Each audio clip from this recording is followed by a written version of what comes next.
स्वागत है आपका मेरे यूट्यूब चैनल में। आज हम लोग देखने वाले हैं कक्षा 10वीं विषय हिंदी से पाठ घीसा का प्रश्न उत्तर। इसको लिखे हैं महादेवी वर्मा जी ने। तो चलिए वीडियो शुरू करते हैं। बहुत ही अमेजिंग, बहुत ही शानदार ये जो वीडियो है होने वाला है और सरल और सटीक उत्तर आपको इस वीडियो में देखने को मिलने वाला है, जो आपकी बोर्ड परीक्षा में आपकी काफ़ी हेल्प करने वाला है। तो वीडियो को आपको अंत तक देखना है ताकि पूरा जो क्वेश्चन आंसर है आपको अच्छे से समझ आए।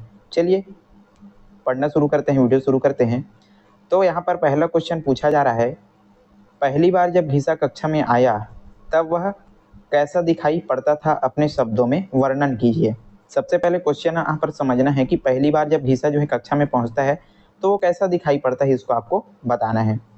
तो इसका उत्तर है, पहली बार जब घीसा कक्षा में आया तब वह कुछ इस तरह से दिखाई पड़ता था।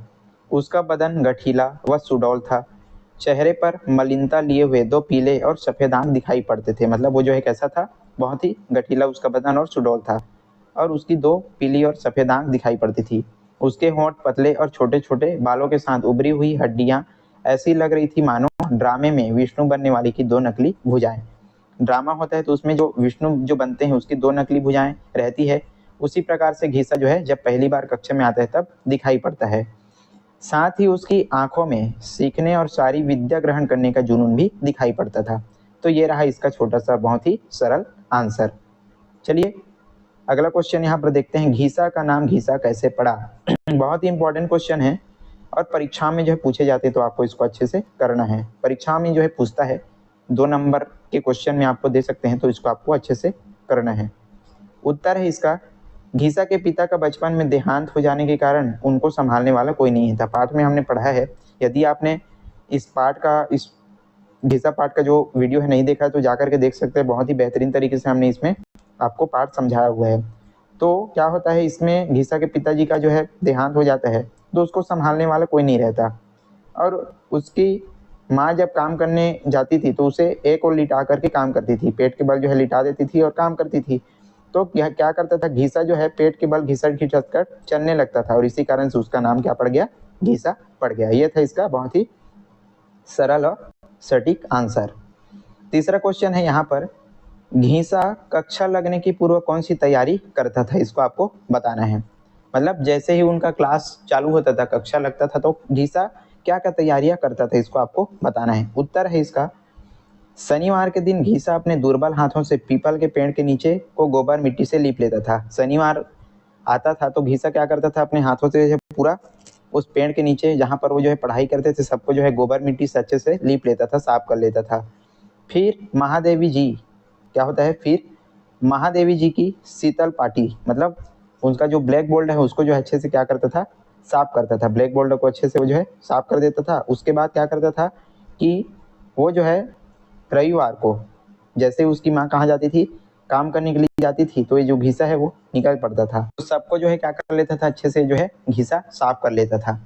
अब रविवार के दिन अपनी माँ के काम पर जाने के बाद मोटी रोटी गुड़ और चना चबेना लेकर के निकल पड़ता था और एक बार फिर उस जगह की सफाई में जुट जाता था। जैसे उसकी माँ जो है काम में जाती थी, घीसा फिर से वहाँ से निकल पड़ता था। कहाँ चला जाता था, फिर से साफ करने के लिए चला जाता था रविवार के दिन।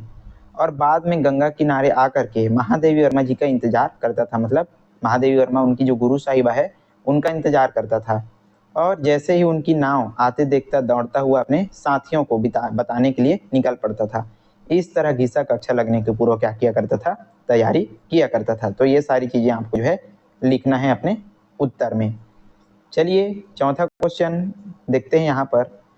चौथा क्वेश्चन है, बच्चे साफ सफाई का पाठ पढ़ने के बाद अगली कक्षा में किस प्रकार तैयार होकर के आए थे। ये भी जो है इंपॉर्टेंट क्वेश्चन है, परीक्षा में पूछे जाते हैं, तो आपको इसको अच्छे से करना है।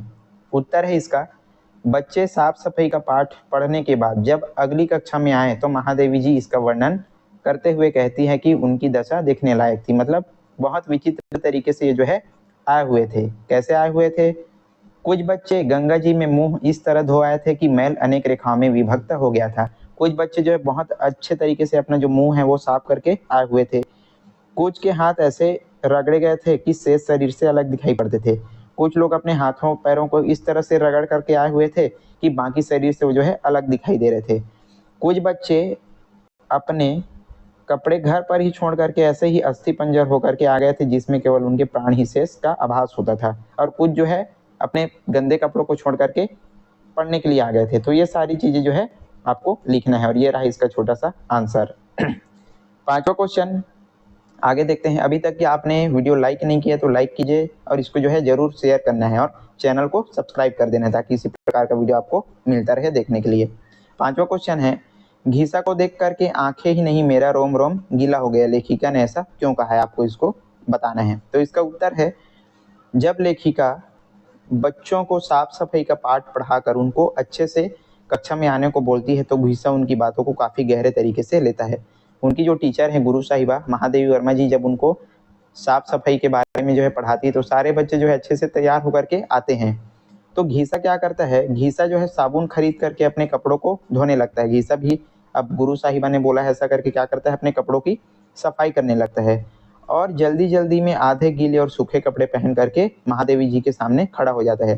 अब वो जो है कपड़ों को जल्दी जल्दी धोता है, लेकिन उसका जो कपड़ा है वो सूख भी नहीं पाता। तो क्या होता है कि आधा गीला और आधा कपड़ा पहन करके महादेवी जी के सामने, अपने गुरु साहिबा के सामने खड़ा हो जाता है, जिसे देख करके लेखिका द्वारा ये कथन कहा जाता है कि मेरी आंखें नहीं पूरा रोम रोम गीला हो गया।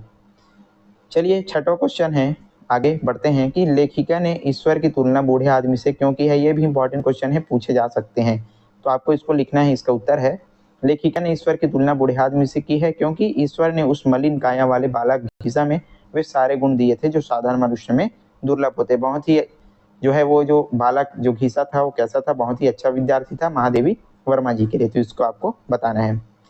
सातवां क्वेश्चन, महादेवी वर्मा अपनी छुट्टियां कैसे बिताया करती थी। ये तो जो है पूछते ही हैं एग्जाम में, तो इसको आपको लिखना है कि जिस छुट्टी के समय में लोग अपने दोस्तों से मिलने घूमने फिरने में निकाल देते हैं, महादेवी वर्मा जी अपनी छुट्टियां गंगा नदी के तट पर बसे झांसी के खंडहर और आसपास के इलाकों में अपनी छुट्टियां बिताया करती थी।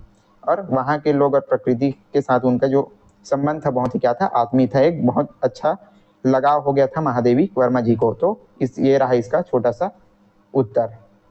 आठवां क्वेश्चन है कि भक्तिन कौन थी। महादेवी वर्मा को ऐसा क्यों लगता था कि वो भक्तिन अपने आप को उनकी अभिभाविका मानने लगी हो, तो इसको आपको बताना है। उत्तर है इसका, भक्तिन महादेवी वर्मा जी की क्या थी, सेविका, उनके जो है काम करती थी, सेविका थी, और पिछले 10 साल तक वो उनके साथ रहती आई थी, और उनके सुख दुख बांटने के साथ साथ महादेवी जी का क्या करती थी, ख्याल रखती थी। जो भक्तिन थी वो जो है महादेवी जी की सेविका थी, 10 साल हो गए थे वो जो है साथ में उनके रहते थी, इस कारण से उसको लगता था कि वो जो है क्या है, उनकी अभिभाविका है। तो ये रहा इसका आंसर। 9वां क्वेश्चन यहाँ पर देखते हैं कि घीसा ने अंत में गुरु साहिबा को क्या भेंट दी, यह भेंट सामग्री उसने कैसे जुटाई। इंपॉर्टेंट क्वेश्चन है, परीक्षा में पूछे जाते हैं, आपको इसको करना है। तो घीसा जो है अंत में गुरु साहिबा को क्या देता है, तरबूज भेंट में करता है। हमने पाठ में पढ़ा, और यदि आप पाठ नहीं पढ़े हैं तो जाकर देख सकते हैं, ताकि आपको अच्छे से और समझ आए। तो घीसा जो है क्या करते हैं, अपने गुरु साहिबा को क्या देता है, तरबूज भेंट में देता है। और इसके लिए उसने अपने नए कुर्ते, सॉरी ये कुत्ते हो गया है, ये जो है कुर्ता है, कुर्ता कपड़ा, उसके पास क्या था, नया कुर्ता था। तो जो है कुर्ते के बदले जो है क्या करता है, तरबूज को खरीदता है, ताकि वह गुरु साहिबा को भेंट दे सके। और महादेवी जी को ये जो भेंट है बहुत क्या लगता है, अद्भुत लगता है, बहुत ही अच्छा लगता है। तो ये रहा इसका छोटा सा आंसर। 10वां क्वेश्चन और लास्ट क्वेश्चन है इस पार्ट का कि महादेवी वर्मा को अन्य विद्यार्थियों की अपेक्षा घीसा ही क्यों याद रहा, मतलब घीसा ही उसको क्यों याद रहता है, इसको आपको बताना यहाँ पर पूछा गया है। उत्तर है इसका, उत्तर देखते हैं। घीसा सब विद्यार्थियों में से अलग था, सारे विद्यार्थियों में से घीसा सबसे क्या था, अलग था। उस नन्हे बालक की आंखों में एक अलग ही जिज्ञासा थी, मानो वह सारी विद्या अपने अंदर सोख लेना चाहता हो। महादेवी वर्मा जी भी उससे बहुत अच्छे से से जुड़ गई थी, मतलब महादेवी वर्मा भी उसको जो है बहुत क्या करती थी, पसंद करती थी, और बहुत ही अच्छा विद्यार्थी था कौन, घीसा। साथ ही उसने गुरु साहिबा को अमूल्य भेंट दिया था, एक अद्भुत भेंट दिया था। क्या भेंट दिया था, तरबूज दिया था। तो ये सारी चीजों की वजह से, इन सारे कारणों के वजह से महादेवी वर्मा जी को घीसा है जो है याद रहता है। और यहीं पर आज का हमारा ये जो क्वेश्चन आंसर का वीडियो जो कि घीसा पार्ट से था समाप्त होता है। वीडियो पसंद आया तो लाइक कीजिएगा, ज़्यादा से ज़्यादा इसको जो है शेयर कीजिएगा अपने दोस्तों के साथ। चैनल पर नहीं तो जरूर इसको सब्सक्राइब कर दीजिएगा, और एक कमेंट में बता सकते हैं कि वीडियो आपको कैसा लगा। चलिए आज के लिए बस इतना ही, मिलते हैं इसी प्रकार के अन्य वीडियो के साथ, तब तक के लिए पढ़ते रहिएगा, अपना ध्यान रखिए, धन्यवाद।